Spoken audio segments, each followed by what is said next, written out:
অনেকে এই ছবি ঝুলিয়ে রাখে।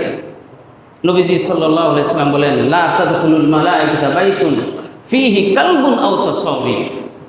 ওই ঘরে রহমতের ফেরেশতা প্রবেশ করে না যেই ঘরের মধ্যে কুকুর অথবা কোনো প্রাণীর ছবি থাকে। বলেন নাউযুবিল্লাহ। কুকুর অথবা প্রাণীর ছবি থাকলে রহমতের ফেরেশতা প্রবেশ করে না। তো রহমতের ফেরেশতা যদি ঘরে প্রবেশ না করে তাহলে গজবের ফেরেশতা ঢুকবে অথবা শয়তান ঢুকবে। আর এমন সময় যদি আপনার সাকরাত শুরু হয়, মৃত্যুর সময় হয়, রহমতের ফেরেশতা কাছে না থাকে, তখন শয়তান ধোঁকা দিবে কি না? কালিমা নসিব হবে? কালিমা নসিব হবে।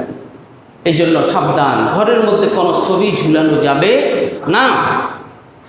ছবি ঝুলাইলে আমার নির্ঘাত আমাকে এটা বুঝতে হবে যে মৃত্যুর সময় হয়তো কালিমা নসিব নাও হতে পারে।